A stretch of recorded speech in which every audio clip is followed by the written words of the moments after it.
ನಮಸ್ಕಾರ, ನೀವು ನೋಡ್ತಾ ಇದ್ದೀರಿ TV9 ಡಿಜಿಟಲ್. ನಾನು ರಾಜೇಂದ್ರ ಸಿಂಹ.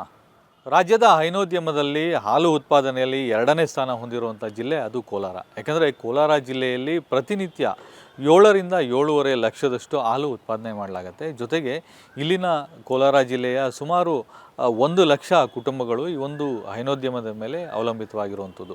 ಹಾಗಾಗಿ ಹೈನೋದ್ಯಮ ಅಂತ ಹೇಳಿದ್ರೆ ಕೋಲಾರ ಜಿಲ್ಲೆಯಲ್ಲಿ ಒಂದು ರೀತಿಯ ರೈತರ ಮನೆಯ ಜೀವನಾಡಿ ಅಂತಲೇ ಹೇಳ್ಬೋದು. ಯಾಕಂದರೆ ಹೈನುಗಾರಿಕೆಯನ್ನು ನಂಬಿ ಸಾಕಷ್ಟು ಜನ ಇವತ್ತು ಜೀವನವನ್ನು ಮಾಡ್ತಾ ಇದ್ದಾರೆ.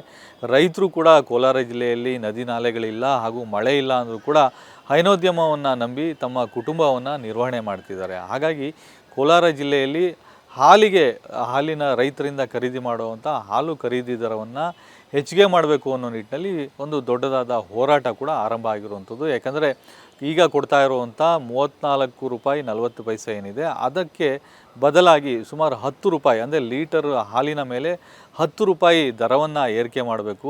ಆ ಮೂಲಕ ರೈತರ ನೆರವಿಗೆ ನಿಲ್ಲಬೇಕು. ಸದ್ಯ ಜಿಲ್ಲೆಯಲ್ಲಿ ಬರ ಪರಿಸ್ಥಿತಿ ಇದೆ. ಜೊತೆಗೆ ಏನು ಹೈನುಗಾರಿಕೆಯಲ್ಲಿ ಹಸುಗಳ ಏನು ಮೇವಿರ್ಬೋದು ಅಥವಾ ಫೀಡ್ಸ್ ಇರ್ಬೋದು, ಇದೆಲ್ಲವೂ ಕೂಡ ಪಶು ಆಹಾರದ ಬೆಲೆ ಸಾಕಷ್ಟು ಏರಿಕೆ ಆಗಿರೋದ್ರಿಂದಾಗಿ ಹಾಲು ಉತ್ಪಾದಕರಿಗೆ ಸದ್ಯದ ಪರಿಸ್ಥಿತಿಯಲ್ಲಿ ಮಾರುಕಟ್ಟೆಯಲ್ಲಿ ದುಬಾರಿ ಬೆಲೆ ಏರಿಕೆಯಿಂದಾಗಿ ರೈತರಿಗೆ ಯಾವುದೇ ಆದಾಯ ಸಿಗ್ತಾ ಇಲ್ಲ. ಹಾಗಾಗಿ ಹಾಲು ಉತ್ಪಾದಕರ ನೆರವಿಗೆ ನಿಲ್ಲಬೇಕು ಅಂತ ಹೇಳಿದರೆ ಒಂದು ಲೀಟರ್ ಮೇಲೆ ಸರ್ಕಾರ 10 ರೂಪಾಯಿ ಖರೀದಿ ದರವನ್ನು ಹೆಚ್ಚಿಗೆ ಮಾಡಿದಂಥ ಸಂದರ್ಭದಲ್ಲಿ ರೈತರಿಗೆ ಒಂದಷ್ಟು ಅನುಕೂಲ ಆಗುತ್ತೆ ಅನ್ನೋ ನಿಟ್ಟಿನಲ್ಲಿ ರೈತರು ಒಂದು ಬೃಹತ್ ಹೋರಾಟವನ್ನು ಮಾಡೋ ಮೂಲಕ ಸರ್ಕಾರದ ಗಮನ ಸೆಳೆದಿದ್ದಾರೆ.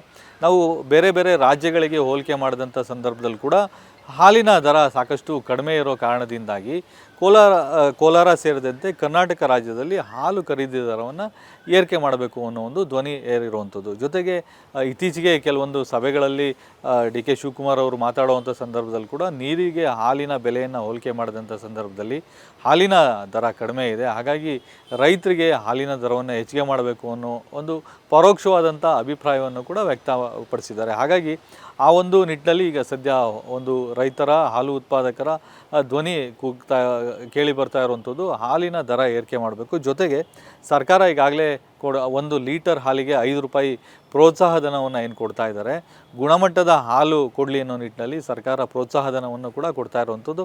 ಆ ಪ್ರೋತ್ಸಾಹಧನವನ್ನು ಕೂಡ 7 ರೂಪಾಯಿಗೆ ಏರಿಕೆ ಮಾಡಬೇಕು ಅನ್ನೋ ನಿಟ್ಟಿನಲ್ಲಿ ಸರ್ಕಾರದ ಮುಂದೆ ಹಾಲು ಉತ್ಪಾದಕರು ಬೇಡಿಕೆಯನ್ನು ಇಟ್ಟಿದ್ದಾರೆ.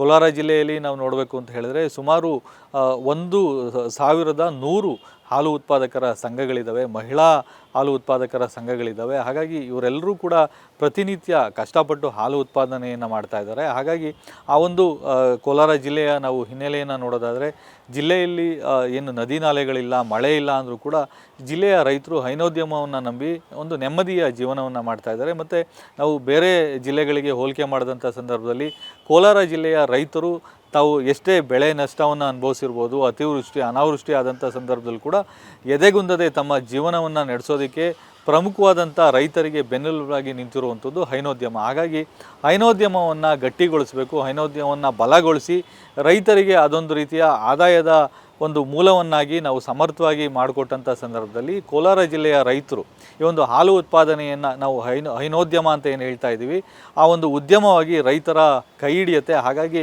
ಹೈನೋದ್ಯಮವನ್ನು ಸಮರ್ಥವಾಗಿ ಕಟ್ಟೋದಕ್ಕೆ ಸರ್ಕಾರ ಈ ಎಲ್ಲ ಕ್ರಮಗಳನ್ನು ಕೈಗೊಂಡಲ್ಲಿ ಅಂದರೆ ಲೀಟರ್ ಹಾಲಿನ ಮೇಲೆ 10 ರೂಪಾಯಿ ಖರೀದಿ ದರವನ್ನು ಏರಿಕೆ ಮಾಡಿದಂಥ ಸಂದರ್ಭದಲ್ಲಿ ಅದಷ್ಟು 10 ರೂಪಾಯಿ ಕೂಡ ರೈತರಿಗೆ ನೇರವಾಗಿ ಸಿಗುವಂತೆ ಮಾಡಬೇಕು. ಜೊತೆಗೆ ಪ್ರೋತ್ಸಾಹಧನವನ್ನು ಏನು ಕೊಡ್ತಾ ಇದ್ದಾರೆ ಅದು 5 ರೂಪಾಯಿಯನ್ನು 7 ರೂಪಾಯಿಗೆ ಏರಿಕೆ ಮಾಡಬೇಕು. ಇದೆಲ್ಲದಕ್ಕಿಂತ ಪ್ರಮುಖವಾಗಿ ಹಾಲು ಏರಿಕೆ ಮಾಡಿದಂಥ ಸಂದರ್ಭದಲ್ಲಿ ಈ ಒಂದು ಪಶು ಆಹಾರ ಉತ್ಪಾದನಾ ಕಂಪನಿಗಳೇನಿದ್ದಾವೆ ಏಕಾಏಕಿ ಆ ಒಂದು ಪಶು ಆಹಾರದ ದರವನ್ನು ಏರಿಕೆ ಮಾಡ್ತಾ ಇದ್ದಾರೆ. ಹಾಗಾಗಿ ಅದಕ್ಕೆ ಕಡಿವಾಣ ಆಗಬೇಕು ಅನ್ನೋ ನಿಟ್ಟಿನಲ್ಲಿ ಸದ್ಯ ಹಾಲು ಉತ್ಪಾದಕರು ಸರ್ಕಾರಕ್ಕೆ ಮನವಿಯನ್ನು ಮಾಡ್ತಿದ್ದಾರೆ. ಈ ನಿಟ್ಟಿನಲ್ಲಿ ಸರ್ಕಾರ ರೈತರಿಗೆ ಸಕಾರಾತ್ಮಕವಾಗಿ ಸ್ಪಂದಿಸದಂತೆ ಆದಲ್ಲಿ ಹೈನೋದ್ಯಮದಲ್ಲಿ ಒಂದು ರೀತಿಯ ಹೊಸ ಬದಲಾವಣೆ ಹಾಗೂ ರೈತರಿಗೆ ಹಾಲು ಉತ್ಪಾದಕರೇನಿದ್ದಾರೆ ಅವರಿಗೆ ಒಂದು ರೀತಿಯ ಸರ್ಕಾರ ಬೆನ್ನೆಲುಬಾಗಿ ನಿಂತಂತೆ ಆಗತ್ತೆ ಅನ್ನುವಂಥದ್ದು ಹಾಲು ಉತ್ಪಾದಕರ ಒಂದು ಆಶಯ ಆಗಿರುವಂಥದ್ದು.